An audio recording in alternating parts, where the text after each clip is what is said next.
Akkam nagaa jirtu kabajamtoota daawwattoota koo. Ani maqaan koo Anaan Labataan jedhamu YouTube Orji Creativity raadhachuudha.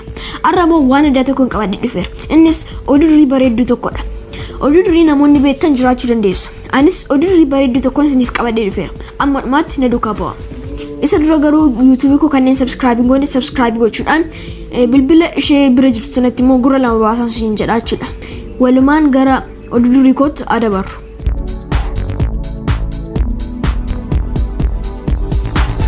Mata dureen oduu durii kootis jeedalaafi kormaa hindaaqqoo jedhaan.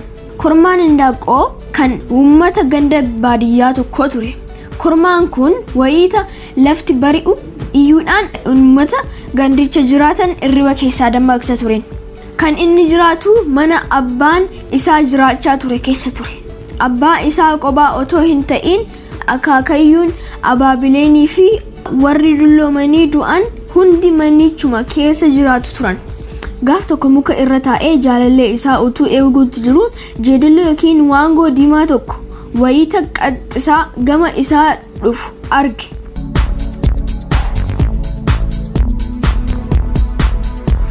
Kormaan sun callisee jeedalicha dabarsuu barbaadee ture.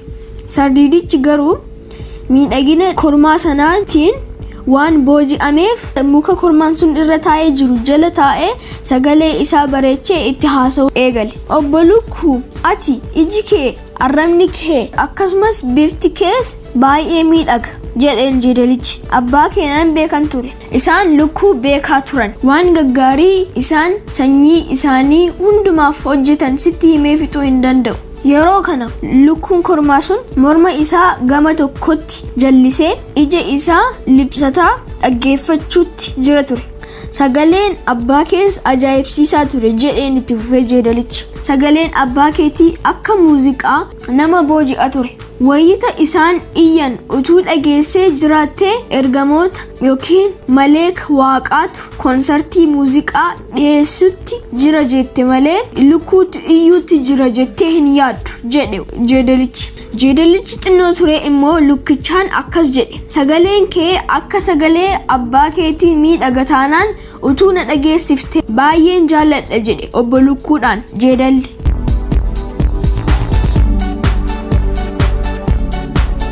Lamaan isaanii gidduu yeroo gabaabaadhaaf calleensi erga bu'ee booda lukkuun kormaa sun ija isaa dunuunfatee afaan isaa immoo banee kukkuluukuu jedhee iyyuu jalqabe. Wayita sagalee isaa isuma isa dhumaa dhageessisuuf ija dunuunfatee afaan isaa banee morma isaa ol dheeressu jeedalichi utaalee morma isaa hudhee fiiguutti ka'e.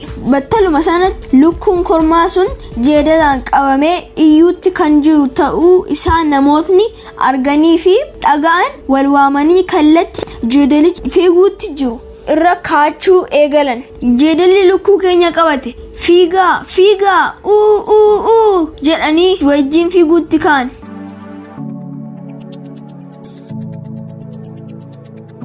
Namootni baay'een gama isaaniitti fiiguutti kan jiran ta'uu isaanii hubachuu isaatiin sagalee isaa akka dammaa minyaa'uun obbo Lukkuun jeedalichaan akkas jedhe. Gooftaa koo, waan jarri sun jedhan dhageessee jirtaa?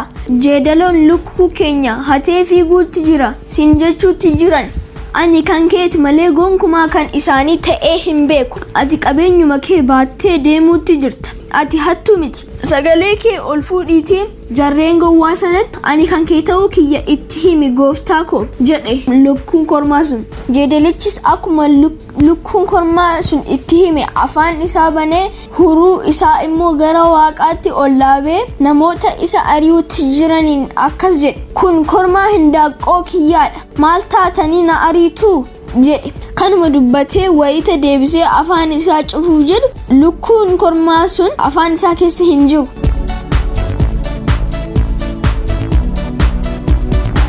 Namoota isa ari'uutti jiranitti dubbachuuf akkuma inni afaan isaa baneen lukkuun kormaa sun afaan isaa keessaa utaalee muka irra kan qubate ta'uu isaanii jeedalichi xinnoodhuma turee galeef. Ati soofduudha jeedaloo jedhe jeedalichaan lukkuun kormaa sun muka irra taa'ee. Kana dura jeedalicha gowwoomse garuu matuma isaa ture. Ani gonkumaa kan kee ta'ee hin beeku. ani qabeenya uummata baadiyyaa sanaati isaan immoo amma dhufanii asii na fudhatu badasi hattu jedhe lukkuun kormaa sun jeedalichaan akkuma lukkuun kormaa sun jedhes jarreen baadiyyaa sunniin isa bira ga'anii fudhatanii gara ganda isaaniitti qajeelan jeedalichi garuu aariidhaan afaan isaa rukkutaa akkas ofiin jedhe si'i afaan gowwaan nana jedhe afaan isaatiin ati hojii mataa kee illee hin beektu haasa'uuf yeroon jira nyaachuufis yeroon jira sila yeroo lukkuu kormaa liqimsuu qabdutti haasaa hin taane keessa galtee carraa waa nyaachuuf qabdu balleessitee jirta ati gowwaadha jedhee afaan isaa qeeqe jeedalichi guyyaa sana irraa jalqabee dogoggora wal fakkaatu deebisee akka hin hojjenneef jeedalichi ofii isaatiif waadaa gale jedhama.